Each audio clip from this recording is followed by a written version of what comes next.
Let's unpack this. We are diving deep into a stack of sources about something, well, really fascinating. It's the digital resurrection of a proper automotive icon, a car that kind of defied expectations back in its day. We're talking about the Skoda 110R Coupe. Now, if you know your 1970s motoring history, this was an Eastern Bloc dream machine, really, and now it's been beautifully reimagined. A futuristic electric sports car concept looks amazing. Yeah, and our mission today is specifically tailored to your curiosity, like you asked. We're not just here to admire the digital pictures. We really need to answer those core questions. Who exactly is the ideal customer for this very precise blend of heritage and, well, the future? And maybe more importantly, is this the kind of car you could genuinely connect with, keep for the long haul? That deep sort of long-term ownership satisfaction we all look for with truly great design. Is it there? Good question. And this whole vision we're analyzing, it comes straight from Richard Sveck. He's a talented designer, a key member of the digital modeling team over at Skoda Design.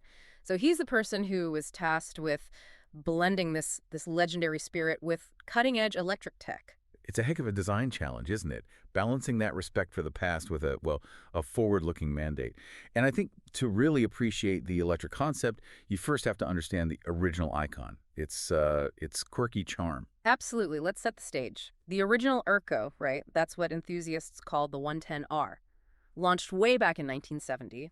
This was an elegant rear-engined coupe, and it was significant. Not just a daily runabout, it actually provided the foundation for loads of racing versions. Helped Skoda earn some serious laurels on prestigious circuits. Oh, it genuinely earned its cult status. Yeah. Definitely. Over a decade, they made, over 57,000 of them? And when you look at the specs today, it tells a very different story from modern performance cars. Rear-wheel drive, tiny 1.1-liter four-cylinder engine in the back, producing a, surprisingly modest 52 horsepower. 52 horsepower. Yeah, sounds almost like comedic today, doesn't it?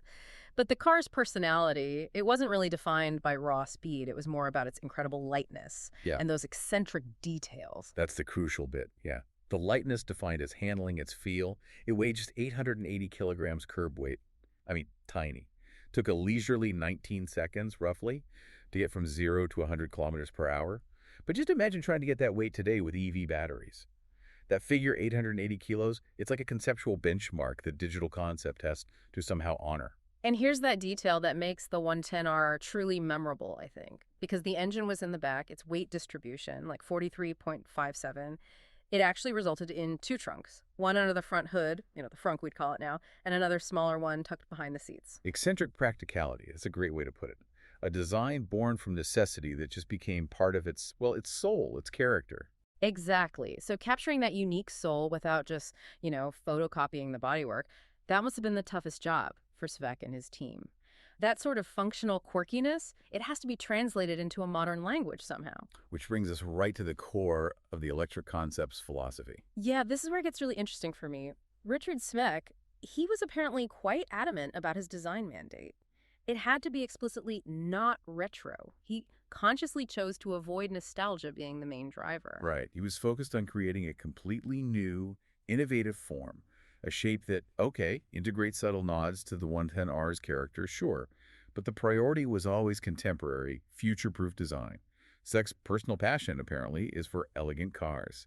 He defines that as appreciating clean volumes, simple, deliberate details. Okay, so if the goal wasn't just to make a shiny new version of the old car, the core challenge must have been finding that perfect balance, right? The proportions, the volumetric shaping, to avoid falling into that nostalgia trap. You want the heritage, not just imitation. Precisely. And in achieving that, this concept perfectly embodies Skoda's current big design push. It follows their modern, solid design language philosophy. Now, this isn't just marketing fluff. It's an architectural decision. It champions clean, uncluttered surfaces, minimal visual noise, really aiming for design purity. And that aesthetic purity, that modern, solid look, it's a deliberate contrast, isn't it, to a lot of what we see in, say, aggressive modern sports cars.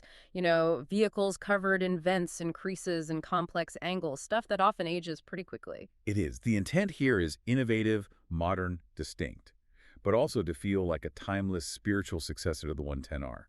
The question for a designer like Sveck is, How do you honor that race spirit without making it look like a retro caricature? That's the perfect segue into the details then, because even though it's fundamentally anti-retro, the car beautifully blends those essential motorsport cues with these futuristic EV features. So if you are a racing enthusiast, what specific details did they throw in to appeal to you? Oh, they definitely pay tribute to the track pedigree. You see the classic flared fenders, instantly recognizable. There's an interior roll cage, sophisticated center lock wheels, proper motorsport stuff. And there's also deliberate ribbing in the front of the hood. It's a very specific visual nod to the legendary Skoda 130 RS race car. So these elements, they ensure the elegance still has a necessary edge, feels rooted in competition. Okay, but then you've got the cutting edge tech, the stuff that lets the designer achieve that really clean, solid look. If the surfaces had to stay pure and minimal, what tech innovations did Svek actually incorporate? Well, several clever solutions really stand out. First, you see small cameras replacing the traditional kind of bulky side mirrors. Hmm. That instantly tidies up the profile. Secondly, the conventional headlights. Svek noted they often push designs too far into retro territory, if they're just round or rectangular. So here, they're concealed entirely. Concealed, so like hidden beneath covers that slide open only when you need the lights, meaning when the car's parked, the front end is just perfectly smooth, monolithic. Exactly, yeah. And that commitment to modern lighting, it extends right to the brand identity, too. Hmm. They introduced something totally new for Skoda with this concept, Mm. the tech loop lighting signature. It's a motif we've seen hinted at in their Vision O concept as well. Right, and the illuminated Skoda logo, that becomes the central feature on the car's face. Integrated right into the front panel, alongside sensors and those vertical LED daytime running lights. And this illumination, it isn't just confined to the front or back either. It also appears on the aerodynamic wheel covers, and subtly in the rear windows, too. It's like a whole light architecture designed specifically to keep the bodywork uncluttered, but still provide that necessary visual drama. And I guess the shift to an EV platform itself was probably Svek's best tool for getting this extreme cleanliness, right? I mean, the basic architecture of an electric vehicle, no big engine, no complex cooling system up front that gives the designer huge freedom with the overall shape. Definitely. But while it lacks a massive radiator, cooling is still absolutely essential, especially for battery health in an EV. So that functional air intake we see below the rear side window, that's a brilliant blend of past and future. It strongly recalls the original 1 in 10 R's engine inlets, doesn't it? But in the EV concept, it would be repurposed. It would serve that critical modern function of managing battery thermal dynamics, battery cooling. It's just a perfect synthesis of historical form and future function. Really clever. Okay, so moving beyond the hardware, the design philosophy, let's get to the core of why you wanted this deep dive, the driver. It's time to judge the car's staying power. What does all this mean for the person this car is actually intended for? The sources, they define a remarkably specific customer profile, don't they? They really do. This is a very targeted vehicle. Yeah. The sources suggest this is a car for young drivers, people who specifically love motorsport, but also want an elegant coupe for everyday use. So it's designed to be lived with. And the overall form, it leans heavily toward geometrical precision. It avoids that sort of soft, organic shaping you find in other segments. That's a fascinating combination. So this customer profile, it's someone who appreciates the history, wants that track day spirit, maybe, but at the same time, they need daily elegance. And they actively avoid the visual aggression, noise of most modern supercars. They want sophistication, not just raw spectacle. Exactly. And this niche customer, this specific person, is absolutely crucial when we tackle that long-haul ownership satisfaction question. Does this geometric, clean design actually support a long-term emotional connection? And I think the design philosophy makes a pretty strong case for it. But wait a second, doesn't focusing so much on clean surfaces risk making the car look a bit bland? Maybe clinical over time, especially compared to the quirky, eccentric character of the original 110R. The original had soul. This concept has precision. Is that enough? Well, that is the essential design tension, isn't it?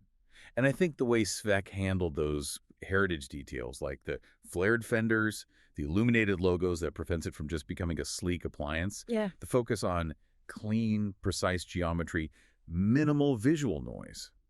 That's actually a strategic choice supporting aesthetic durability. Mm-hmm. Fussy, trend-driven designs, they date quickly, right? They make the owner feel like they have an old car sooner. A car rooted in geometric precision often looks timeless. It resists those short-term fads much better. Okay, I see. So that resistance to aging, that inherently supports long-term ownership satisfaction because the car doesn't visually expire as fast. Plus, there is that emotional connection you mentioned. You're driving something that respects history, but it's also technologically forward-looking. That blend of heritage and modern tech, that's the core emotional draw, I think. You get the soulful reference to a classic, but without inheriting all the vintage mechanical headaches, let's be honest. And functionality matters too. The move to electric power, even though we don't have performance figures, it implies the potential for a lighter maintenance platform. That appeals to a customer who values innovation alongside that historical elegance. They want their design statement to be forward-looking, you know, Hmm. not just glancing backward. So ultimately, this digital resurrection of the 110R, it kind of proves that honoring heritage doesn't mean you have to rely on nostalgia. Richard Sveck seems to have successfully used the past as more of a springboard for innovation, and he targets that very specific niche customer. Wants track spirit, but blended into an elegant, geometrically precise daily driver, one that won't look dated 5 years down the road. hmm And if we just connect this to the bigger picture for a second, what's really fascinating here, I think, is the weight. The physical weight of the original 110R, that tiny 880 kilograms, was such a defining characteristic of its handling, its feel. Now, as EVs generally get much, much heavier, mostly due to batteries, this digital concept, which honors that lightweight philosophy, that clean design, it almost sends a silent message, doesn't it? An aspirational message to engineers about what future electric sports cars should weigh, or could weigh. It raises that ultimate question. Can design intent eventually override engineering reality in the quest for a genuinely fun electric coupe? Food for thought. That is a great thought to leave you all with, especially as we keep watching how electric sports vehicles evolve. Thank you so much for sharing your sources for this deep dive. We really enjoyed digging into this one. Yeah, we hope this breakdown helps you understand not just the beauty of the design itself, Yeah. but maybe the specific target market and the thoughtful commitment to longevity behind blending such a rich legacy with the future. Definitely. Be sure to follow the channel so you don't miss our next deep dive. And thanks again for listening.